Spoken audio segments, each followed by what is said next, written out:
USF 2000 is going green to checker. We want out of these drivers here as well.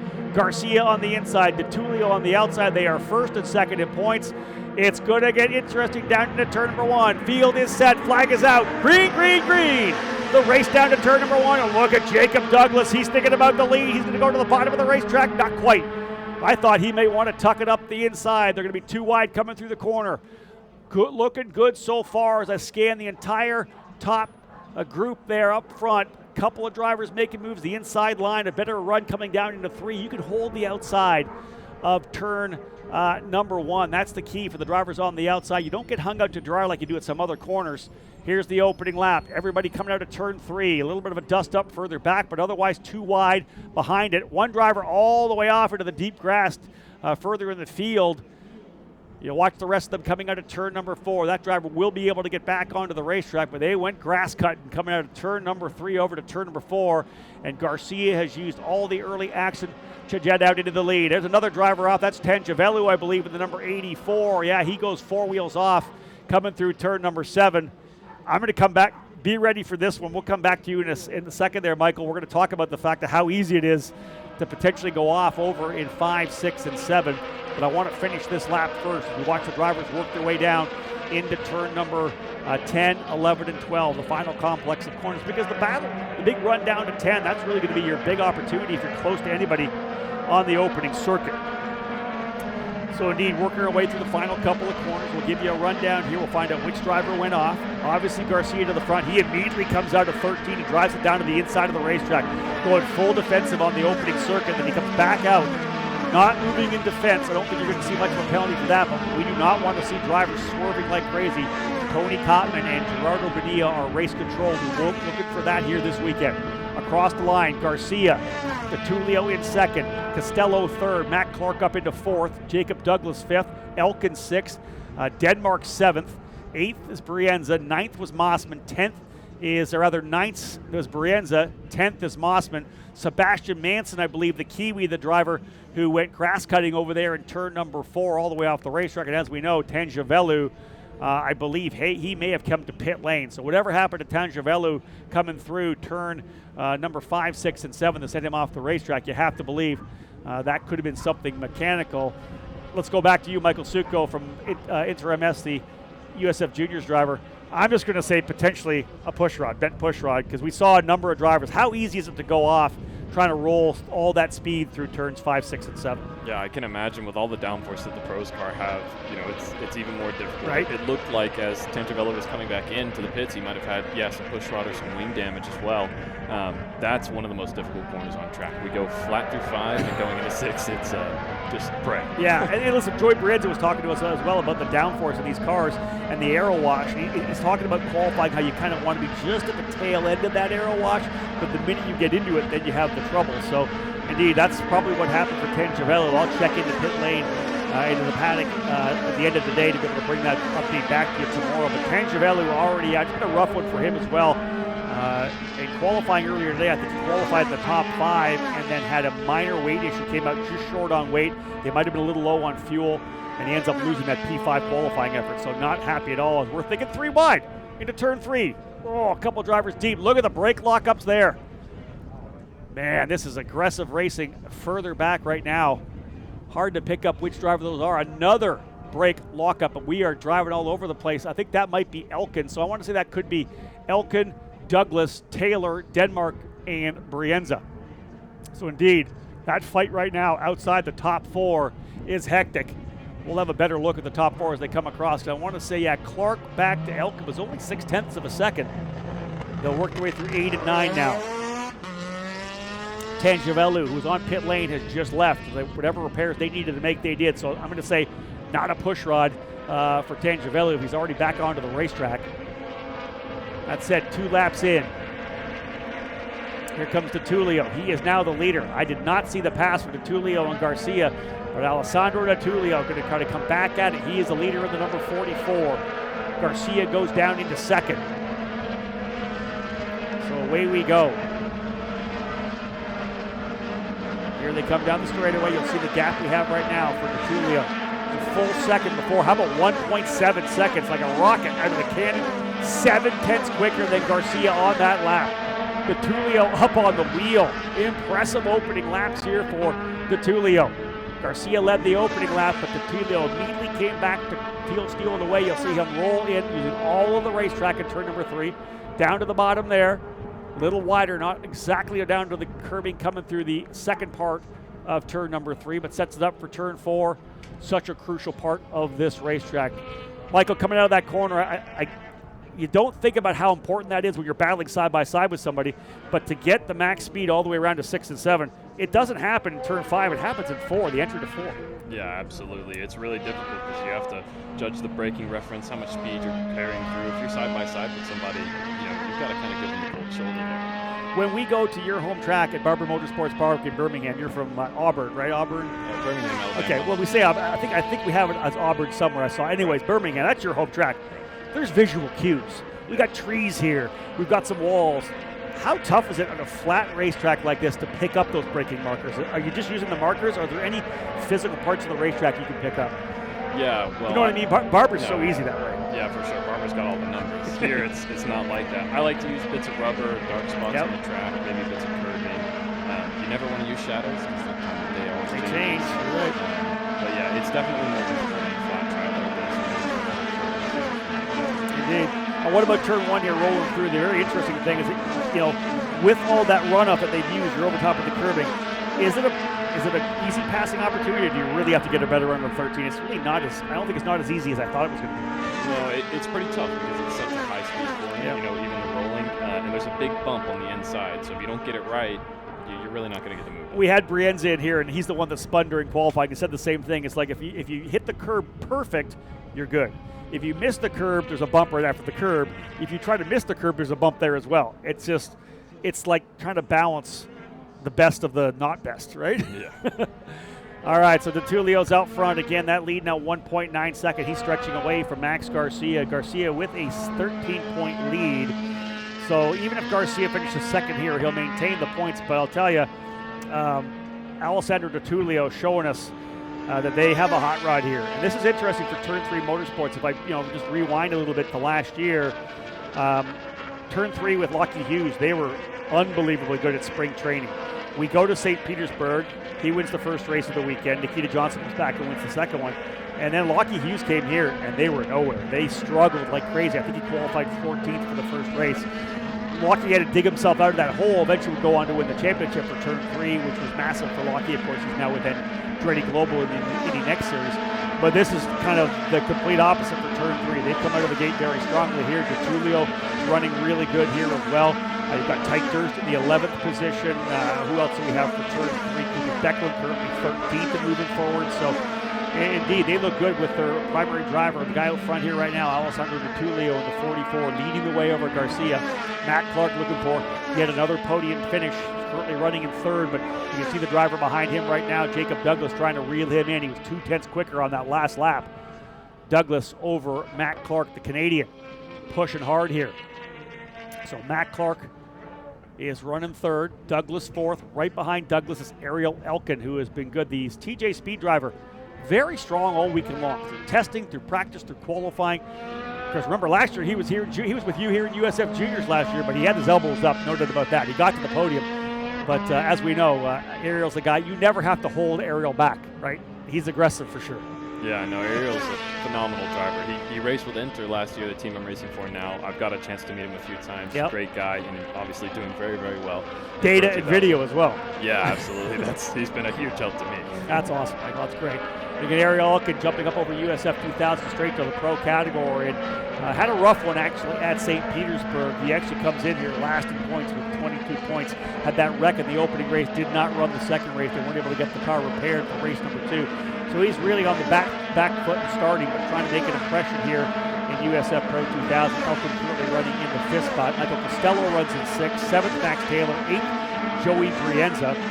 Where did Brienza start again? He started in 9th. He's up a spot. A little further back for race number 2. And then, of course, rounding out the top 10, Chase Denmark and Frankie Mossman. Jacob Douglas back at it again here. Good to have him back in the paddock. He was here a couple of years ago running USF 2000. Jacob Douglas, again, running for a Pabst Racing. And Jacob, back in 22, finished 12th overall in USF 2000, got 10 top 10s on the season, and then was 6th overall in 2023. Couple of wins, was able to score victories in Portland at the end of the season, really started getting the hang of it, and then we didn't get him back. They weren't able to get the budget together in 24, did a couple of races in GB3. I know he got behind the wheel quite a bit back home in New Zealand, but the simple bottom line was they were able to put things back together to get him here with Pabst. Once again, where he was in the second year of USF 2000. He has come out of the gate very strong. The pace is no doubt there for Jacob Douglas. He had an issue in the opening round at St. Petersburg, was able to come back to third in race number 2. So while he sits in 9th in points, he's showing right now the ability to potentially get himself a little farther forward. There's the 27 there. That's Errol Elkin. Talked about him already. Driver out of Israel. Ran USF Juniors last year with Inter MS. Currently running in the 5th spot. Last time I lost a couple of tenths to Douglas, but you can see there's your 1st, 2nd, 3rd, and 4th, and 5th place car. There's 2nd, 3rd, and 4th all together. 5th, and of course 6th is Costello. Garcia with the fast lap of the race. And listen, when you're thinking about championship, fast lap's a bonus point, so that's crucial. 130.456. Michael, I know we normally get some pretty decent weather when we go to Barber Motorsports Park. Occasionally we get some rain. Last time we were here from NOLA, obviously spring training got rained out. You never know what kind of weather you're going to get, but what do you think about 4 straight or 5 straight days of blue skies and 74 or 75 degrees? This is perfect. Yeah, this has been great. It's been good, I think, for us, especially in the juniors, to get a lot of track time, to get comfortable with the cars right before the season. You know, I'm a fan of the rain, but I'll never complain about it being this dry. Agreed, especially when it's sunny and 75. Listen, I talked to the drivers before about the change in the weather. What were your thoughts on how the track was? Because obviously a little cooler this morning when we got here. It warmed quite a bit, probably 10 degrees warmer for your race. Were you able to feel a major difference between this morning and the afternoon, or even how much rubber's gone down over the last couple of days when you first rolled out for testing? Yeah, absolutely. I mean, you have to change a lot about the way that you drive, how the car is going to feel. I knew a lot of drivers who were actually talking about the DEG being higher in the afternoon like this when it gets hot outside. So for me, yeah, it was a bit of a big change. The car is, moving a bit more when it's greasy like this. I prefer a bit cooler. Me too. Here's another one for you.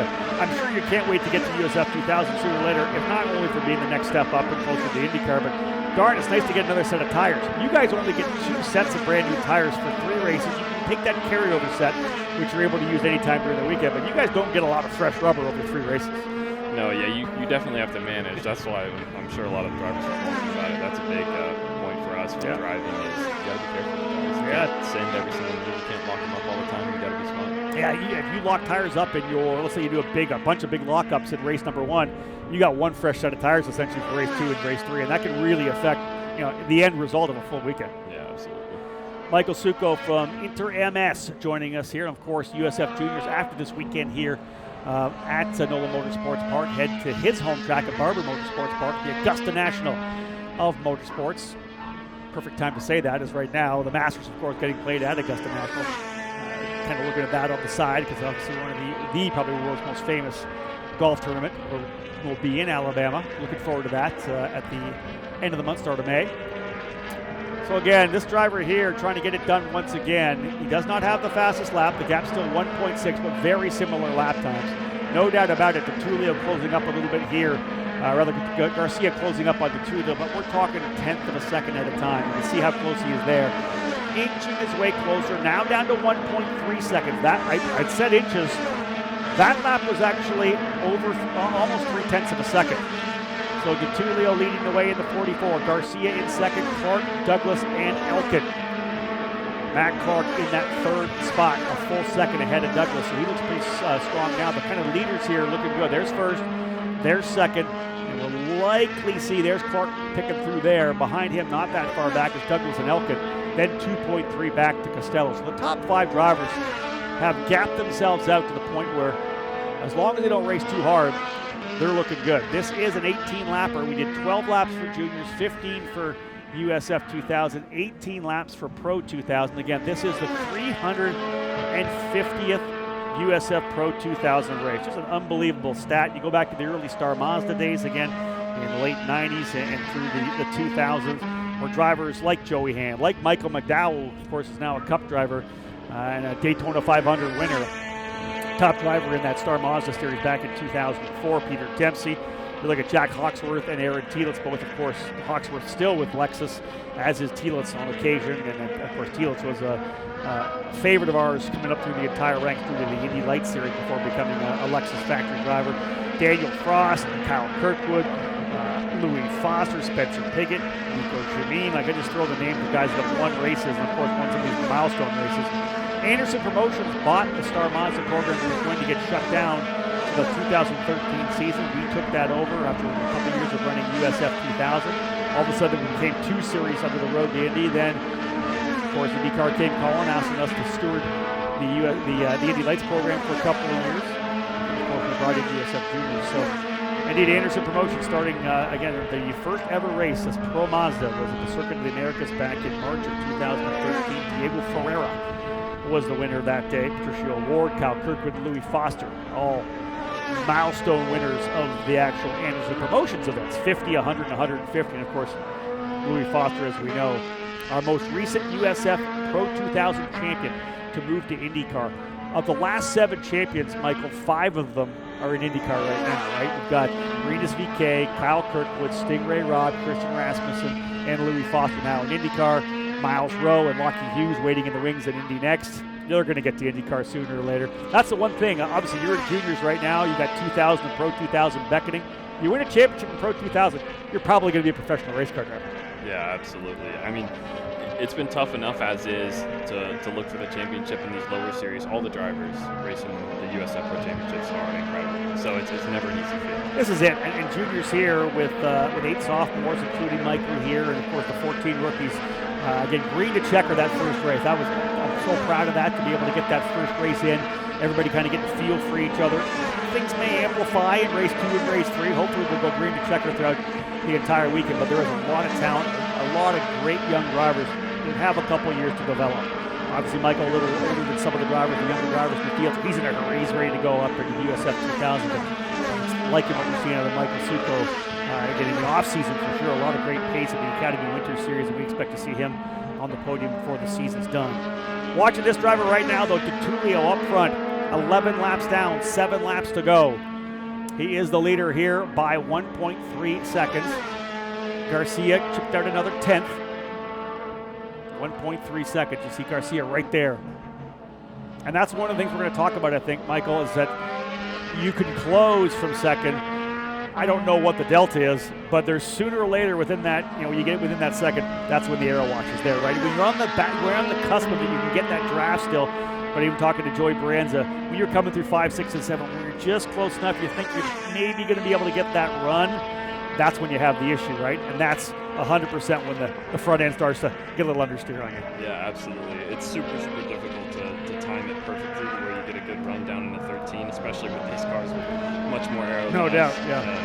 So, it's a big difference we have to look at. Let's see if we get one here. There's a couple of drivers going at it further back. And that's a defensive move to the inside, so he knew the battle was coming.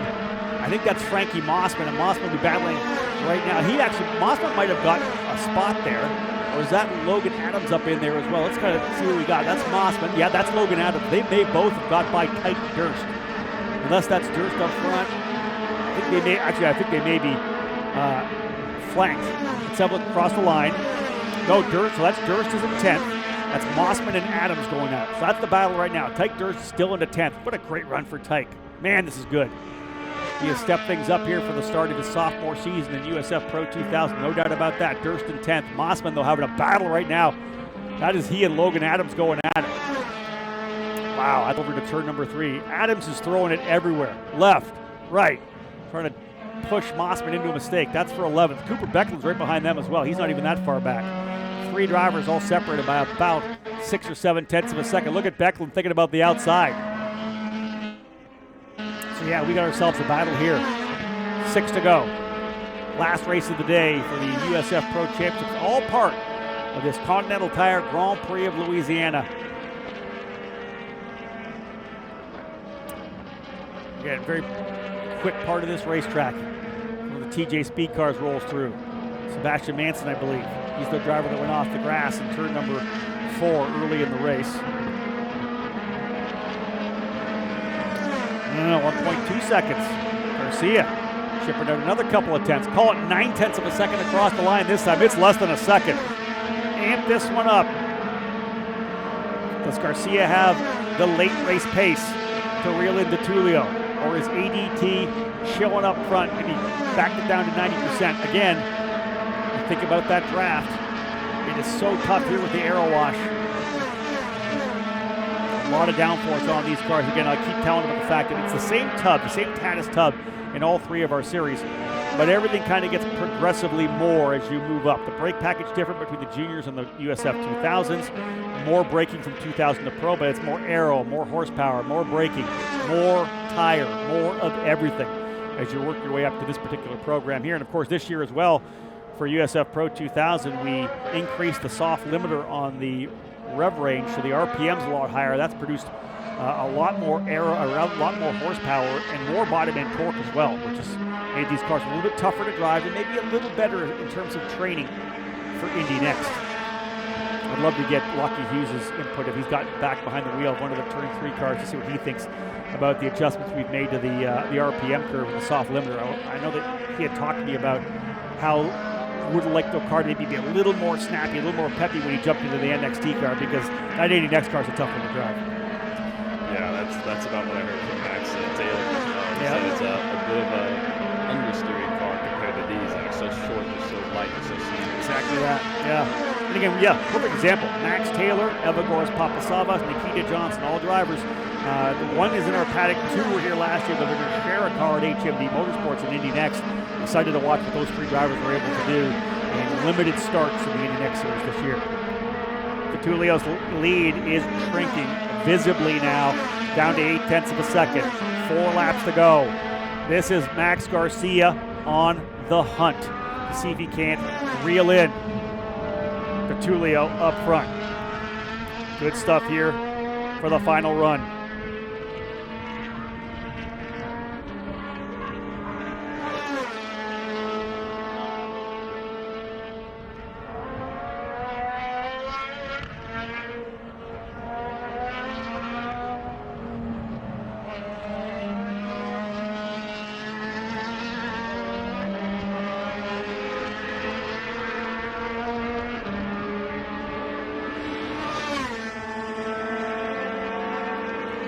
Gap now about 8/10 of a second. Tulio keeps pushing. Let's have a look at it his next time by. We'll see what kind of lap times we get. 0.756 was the gap between Tulio and Garcia on that last lap. See if they roll across the line here. 30.6, 31 flat. I got to think about 8/10 of a second, Michael, is that aero wash window. You think about that, because you can just see right now that Garcia lost about 0.3 of a second. Yeah, absolutely. I'm sure he's thinking about it. He's got to time it right. He's going to get the draft on the front and back straights just a little bit now, closing in on the Tulio, but it's still not easy. Yeah, it's almost like you got to be just at the edge of that window, then get the big run, hope for a mistake for the driver in the front to get that run down into turn number 10, the hard braking right-hander. As it is right now, Tulio looking to kind of bounce back from that DNF in race number 2 at St. Petersburg. He had a fantastic victory to start off the season with the win, but got into the wall. Just a minor little miscue late in the race in race number 2. Stuck it in the wall. Turn 3 had a rough weekend with a number of incidents. Titus Sherlock got into it. Elliot Cox got into it. The number of drivers having issues there. They were rebuilding cars all weekend long. Shout out to their team for staying late and getting things done. But indeed, you see the push right now for Tulio up front to try to get another victory here. He does not want to see Garcia get away. Same goes for Matt Clark, who's currently running in the 3rd spot. 4th in race number 1, 2nd in race number 2. Clark looking at a potential 3rd place finish here. He's still 8/10 up on Jacob Douglas, but that would be good. Anytime the leaders, so the guys up front, are still winning those races, you got to make sure you're right there getting the best possible result. And Matt Clark, former USF Juniors champion, is keeping up with them right now as he runs, as I said, P3. 2 laps to go. And then we'll cap off the day, folks. We are back. And check the schedule. We have 6 races for you tomorrow. Essentially round number 2 for all 3 series.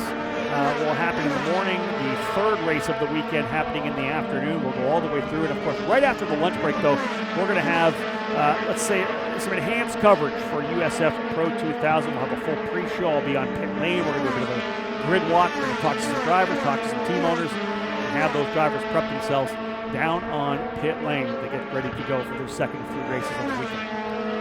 Gap now 9/10 of a second, almost 9/10, as both drivers going 130.9. So DeTulio getting pressured. He has not flinched at all, and Garcia very likely dealing with some of that aero wash. He's trying to get close to that car in front of him. Logan Adams was able to get by Frankie Moss. Let's pick up a couple of the moves further back. Logan Adams up into the 11th position. Logan started in 15th, +4 to go to 11th. Indeed, the rest of the top 10 is DeTulio, Garcia, Clark, Douglas, and Elkin. Costello 6th, Taylor 7th, Brienza 8th, Denmark 9th, and Tyke Durst currently running in the 10th spot. So we're going to see the white flag here pretty soon. We're going to find out how this plays out, because it was almost 9/10 of a second on the last lap. Garcia ready to get up on it. Probably about 8-9 car lengths to come across the line. He gets it back down to 7/10 of a second. He was quicker by 1/10.5 on that last lap. Look how close he is here now. And I got to talk to a couple of these drivers to find out where the real aero push happens. Like really, when you're close, where does it really hit? Are you getting it at 3? You're really kind of putting the nose on the ground there. I got to think maybe mid-corner there, but 5, 6, and 7, no doubt about it. Even through 8 and 9, we talked to Brienza, said that as well. Coming through 8 and 9, Michael, that the switchback chicane, you're trying to get in there, and the front end just kind of goes away on you. Yeah, for sure. For us, I know at least, if you're within a car, even sometimes 2, it's no longer flat out. Wow, okay. There you go. And that's USF Juniors with significantly less aerodynamic downforce than you see on these pro cars, with much more wing on both the front and the back. They have that second pane. Yeah, the USF 2000 cars have a bit of a wicker bill in the both left and right of the front, but man, these cars got a lot of downforce for sure. This is the final run down the back straightaway. You can see Garcia not there. No need for him to throw it away either, because the bottom line is this, is he wants to come away with it. This is, I believe, right now. Yeah, that's the battle there. I think that might be Finelli right in front of them now, Charles Finelli. As he's going to work his way out of the final couple of corners. Well, there you have it, folks. Out of the final corner, turn number 13. He rolls all the way to the outside. He may have had some issues in race number 2 at St. Petersburg, but back to victory lane for ATT. Alessandro DeTulio for Turn 3 Motorsports wins race number 1 of a triple header here at NOLA Motorsports Park, keeping Max Garcia in the championship fight. Garcia coming home in 2nd spot, no doubt about that. Great run for him. He gets fast lap of the race as well. 8/10 of a second was the margin at the line. Matt Clark, yet another top 5, his 2nd straight podium. Clark for Exclusive Autosport finishing in 3rd. Douglas for Pabst Racing in 4th, and Ariel Elkin for TJ Speed Motorsports in the 5th spot. 3 different teams in the top 5. Turn 3, Pabst, make it 4. Turn 3, Pabst Exclusive, and TJ Speed. Michael Costello coming home 6th, Max Taylor 7th, Joey Brienza in 8th, Chase Denmark 9th, and Tyke Durst rounding out the top 10.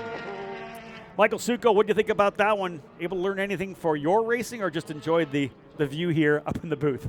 Yeah, no, definitely. I learned a bit watching their lines and everything like that. Obviously, we're in different cars, but there's always something to take away. Looked like a really good race from our point of view. I mean, pretty clean overall, yep. I think. So, yeah, pretty happy with that. 12th to 9th in race number 1. Where are you starting race number 2? I think it's just behind that, just 15th or around there. So I'm looking forward to make moves. I always know that my race pace is going to be better. Yep. I'm good in the races, so I'm looking forward to it. Fully take advantage of your race ability, get your way forward. Always. Thank you so much. Michael Succo, folks, from Birmingham, Alabama, the driver of the number 24 for Inter MS and USF Juniors. Michael, thank you so much. I appreciate it. Thanks for having me. Great to have him in the booth. And again, we're going to do this throughout the season, having drivers in the booth with us. Michael did a tremendous job. He gives a lot of great insight there. And again, make sure you watch for him on the race tomorrow. I want to bring it back in, Michael, real quick, because I forgot to do this with the 2 guys, with Ty Fisher and Joy Brienza. People want to follow you on social media. What are you on? Are you on Instagram? What accounts do you use, and what are your handles? Yeah, the big one is on Instagram. Handles across TikTok, YouTube, and Instagram all the same. It's just Michael_Succo. There you go, folks. Follow him. Follow all these drivers, the future stars of the NTT IndyCar Series.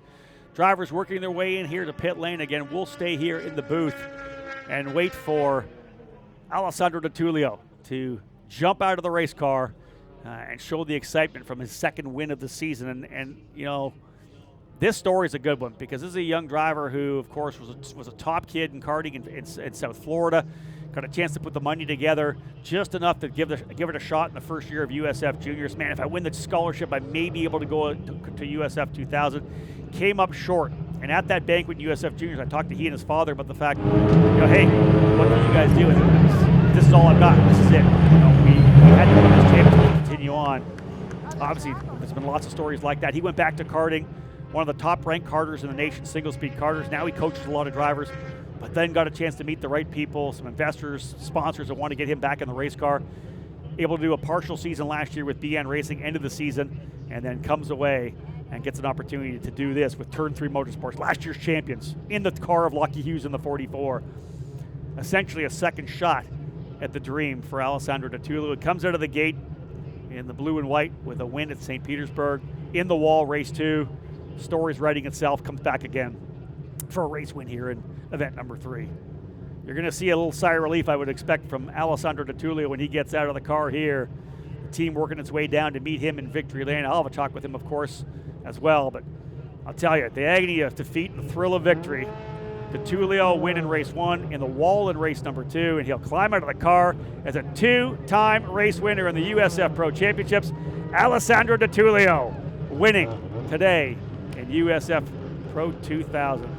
The celebrations down in victory lane. I love to see that. Don't go anywhere, folks. If you're on the broadcast, stay with us here. We're going to cap things off with victory lane celebrations. Of course, back tomorrow morning with 3 races for USF Juniors, USF 2000, and USF Pro. We'll press the reset button, do it all again tomorrow afternoon to cap off this trip to NOLA Motorsports Park. All right, ladies and gentlemen, we're set to go here. The drivers in USF Pro 2000, the first race of this Continental Tire Grand Prix of Louisiana, have worked their way to victory lane. Let's get started with the driver. Another one, back-to-back podiums for this Canadian, staying right there in the points fight, finishing third today in race number 1 from Exclusive Autosport. That is Mac Clark. P3 for Mac. Solid run there, getting pressure by Jacob Douglas throughout the race. Again, this driver will still leave race number 1 with the point lead. A strong second place finish. P2 for Max Garcia from Pabst Racing. After an opening race win in St. Petersburg, he finds himself in the wall in race number 2, turns it around and wins the opening race here at NOLA. The victory today for Alessandro D'Atulio. Chat with me first, Alessandro. Again, coming off that win, huge victory for the round 1, but then the disappointment, right, for getting in the wall in race number 2. It's got to feel really good to come back with a victory here. Yeah, I mean, it feels great. Obviously, that race 2 in St. Pete hurt us, so, you know, now it was my mistake. So now I just got to make up for it and keep getting the points in the bag. And, yeah, the car is strong. The team is doing a great job. I want to thank everyone that's here supporting me, the whole team. We've done a fantastic job, and still a long way to go this weekend, 2 more. So, yeah, let's keep our head down. Congratulations. Hop on top and grab that trophy there. Alessandro D'Atulio, folks, strong run, as I said, for that victory.